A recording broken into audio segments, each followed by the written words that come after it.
ఏంట్రా ఏదో ఇంపార్టెంట్ గా మాట్లాడాలన్నావు? మన కంపెనీలో కొత్తగా ఏం చేద్దామని అడిగావు కదా. నేను మాత్రమే కాదు, ఇప్పుడు అందరూ కొత్తదనాన్ని కోరుకుంటున్నారు. Especially look. మార్కెట్లోకి ఎన్ని మోడల్ కార్లు వచ్చినా వాళ్ళకి చాలట్లేదు. సో వాళ్ళు కొనే కార్ని కొత్తగా రీమోడల్ చేసి రీడిజైన్ చేసి ఇవ్వడమే మన business.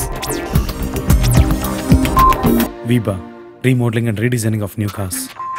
Very very good and innovative idea. కానీ చిన్న డౌట్ బాలా. ఏంటి? ఇది కొత్త కార్లతో ఎందుకు చేయటం? సెకండ్ హ్యాండ్ కార్లు కొని రీమోడల్ చేయలేవా? నువ్వు ఛాన్సే లేదు. నా గురించి నీకు తెలుసుగా, లైఫ్లో కానీ బిజినెస్లో కానీ సెకండ్ హ్యాండ్ అన్న మాటకే చూడలేదు. నేను చెప్పేది అది కాదురా, ట్రెండ్లో ఉన్న కార్లు రీమోడల్ చేయడం కన్నా సెకండ్ హ్యాండ్ కార్లు చేయడం బెటర్ కదా అని నా ఉద్దేశం. నువ్వు పాత కార్ని ఎంత రీడిజైన్ చేసి కొత్తగా ఇచ్చినా అది పాతదన్న ఫీలింగ్ మనసులో ఉంటూనే ఉంటుంది. ఎందుకంటే బయటకు చూడడానికి కార్ ఎంత కొత్తగా కనిపించినా లోపలుండే మెషినరీ పార్ట్స్ అన్ని పాతవే. So I think I'm right. నువ్వు చెప్పేది కరెక్టే, కానీ ఇది వర్కౌట్ అవుతుందా? అందరూ వర్టికల్గా ఉంటే హారిజాంటల్గా ఆలోచించేదే నా క్యారెక్టర్. అదే సక్సెస్ కూడా. వస్తున్నా ఆంటీ. అయన్ బాక్స్ అడిగాను కదమ్మా. ఓ 1 సెకండ్. ఇల్లంతా ఫర్నిషింగ్ చేయించినట్టున్నారు. పోయిన వారమే అన్ని పనులు అయ్యాయి. ఏం చేస్తాం, మా అమ్మాయి కోసం మేము కొనాలనుకున్న ఫ్లాట్ అసోసియేషన్లో చెప్పాం కూడా. సెక్రటరీకి బాగా ఫ్రెండ్ అట కదా, అదే మీ మావగారు, అందుకే ఆయనకి ఇచ్చేశారు.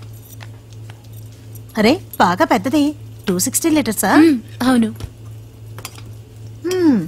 మా అమ్మాయి ఉండాల్సిన ఫ్లాట్ చివరికి మీరుంటున్నారు. ఇప్పుడు దానికి ఏం చేయమంటారు ఆంటీ? ఏం చేయగలమమ్మా, అందుకని ఫ్లాట్ ఖాళీ చేయమనగలనా, లేదంటే తరివేయగలనా? సరే నువ్వు వంట పని చూసుకో, ఇంకేదైనా కావాలంటే వస్తానులే, సరేనా? సరే ఆంటీ.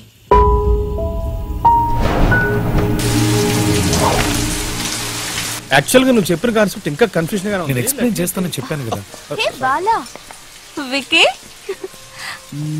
హే అర్చన కదా. Yeah. Hey what a surprise yeah. అప్పుడే మర్చిపోయారా? సారీ, చాలా రోజులైంది కదా. So how are you doing? I'm fine. I have an urgent work to go. How about meeting at my office? It's my business card. So please come to my office. Okay? Sorry. Bye. నీ అంత కాదులేరా. పోయిన సంవత్సరం marriage లో చూసాం, మనిషి మారిపోయింది. తన husband కూడా టాల్ గా ఫేర్ గా ఉంటాడు కదా. నువ్వు చెప్పినట్టు మనిషి మారలేదు, మనిషినే మార్చేసింది. వాడు వేరు వీడు వేరు. మరి తన హస్బెండ్ ఈ టైంలో ఆఫీసులో కూర్చుని జీతం కోసం కంప్యూటర్ తో కుస్తీ పడుతుంటాడు. ఏంట్రా నువ్వు అనేది? నచ్చకపోతే డైవర్స్ తీసుకోవచ్చుగా. అరే హస్బెండ్ నచ్చకపోతే ప్రాబ్లమే లేదు, వాడితో పాటు వీడు కూడా నచ్చాడు, అదే ప్రాబ్లం. నోటికి వచ్చినట్టు మాట్లాడుకో. అరే సిటీ లైఫ్ నీకు అర్థం కాదు, నీకు పడదు. సొసైటీ కోసం ఒకరు, వెరైటీ కోసం ఇంకొకరు లైఫ్ చాలా ఈజీగా తీసుకునే రోజులు ఇవి. ఇందులో ఏది తప్పంటావు? సినిమా, పాలిటిక్స్ ఇవి రెండు పబ్లిక్ మీడియా. వీటిల్లో తప్పు జరిగితే పేపర్లో ఏకేస్తారు, అందుకని మనకు తెలుస్తుంది. మిగతా చోట్ల జరగట్లేదా? College, hospital, government office, software company, మొత్తం అన్ని చోట్ల. అంతెందుకు మన ఆఫీస్లోనే హేమ లేదు. సో నువ్వు చెప్పేది నా వైఫ్ని ఉద్యోగానికి పంపించకుండా ఇంట్లో ఉంచడం మంచిదంటావు? చెప్తున్నానని తప్పుగా అనుకోకు. ఇంట్లో ఉన్నంత మాత్రాన తప్పు జరగదని కాదు, అసలు సమస్య అక్కడే మొదలవుతుంది. హస్బెండ్ని ఆఫీస్కి 9ంటికి బాయ్ చెప్పి పంపేసి 10ంటికి ఇంకొకరికి హాయ్ చెప్పి తలుపు తీసే కల్చర్ రా ఇది. అవునరా, మనం బిజినెస్ అంటూ ఇంట్లో వాళ్ళని పట్టించుకోవట్లేదు. ఈ గ్యాప్లో పక్కింటి వాడు లేక ఇంకొకడు వీళ్ళతో సాఫ్ట్గా మాట్లాడితే చాలు, వీళ్ళు సాఫ్ట్ అయిపోతారు. మనకి ఇల్లు, బిజినెస్, ఆఫీసు అంటూ 100 పనులు ఉంటాయి. కానీ పక్కోడి పెళ్ళాన్ని లైన్లో పెట్టాలనుకునే వాడికి ఇదొక్కటే పని.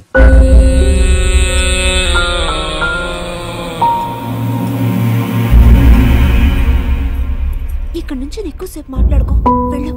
పక్క ఫ్లాట్ వాళ్ళు ఎవరైనా చూస్తే అంతే. లోపల ఇచ్చింది చాలదా? ఇక్కడ ఇస్తేనే థ్రిల్లింగ్ గా ఉంటుంది. దెబ్బలు పడతాయి. నెక్స్ట్ టైం స్పెషల్ ఏంటో చెప్పనా? నువ్వు ముందు ఇక్కడ నుంచి వెళ్ళు. Okay bye. బాయ్. ఇదంతా కరెక్ట్ అంటావు? కరెక్ట్ అని చెప్పట్లేదు, కానీ తప్పు కాదు. బయట పడనంత వరకు ఏది తప్పు కాదు. ఒరే నేను చెప్పేది పక్కా ప్రాక్టికల్, అంతే. నీలంటాడు ఒప్పుకోలేడు. నీకు సంబంధించినంత వరకు బిజినెస్లోను, లైఫ్లోను ఏదైనా కొత్తగా ఉండాలి.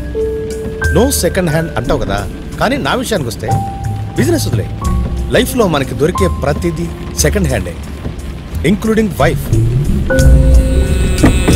I mean to say wife కూడా కావచ్చు. It's all in the game man.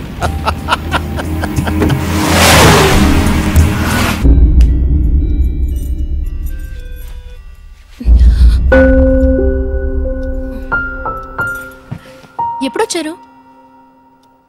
ఆఫీస్లో టెన్షనా? వేడిగా నన్ను ఒక కాఫీ కలిపిమ్మంటారా?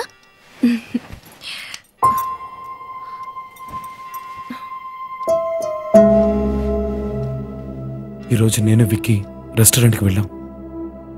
అక్కడ కాలేజ్లో నా క్లాస్మేట్ కనిపించింది, రేష్మ తన పేరు. కాలేజ్ టైంలో నేను తను సిన్సియర్గా ప్రేమించుకున్నాం. కారణం ఏదైనా నా ఫ్యామిలీకి తన ఫ్యామిలీకి కుదరలేదు, విడిపోయాం. ఏమైందో తెలీదు.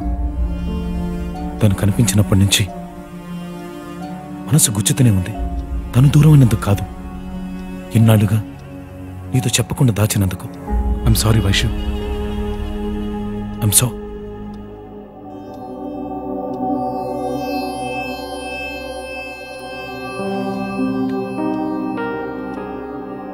ఏమైంది? మీరు చెప్పేశారు, నేను చెప్పలేదు. నేను వేరొకరిని ప్రేమించాను, మీకు చెప్పడానికి ధైర్యం చాలేదు. ఇద్దరం ప్రేమించుకున్న మాట నిజమే. కాలేజ్ టైంలో మెచ్యూరిటీ ఉందో లేదో నాకు తెలియదు. అందుకే సరిగ్గా ఒకరినొకరు అర్థం చేసుకోలేక విడిపోయాం. కానీ ఏ రోజు విడిపోయామో ఆ రోజే అది మర్చిపోయానండి. అందుకనే మీతో చెప్పలేదు. సారీ అండి.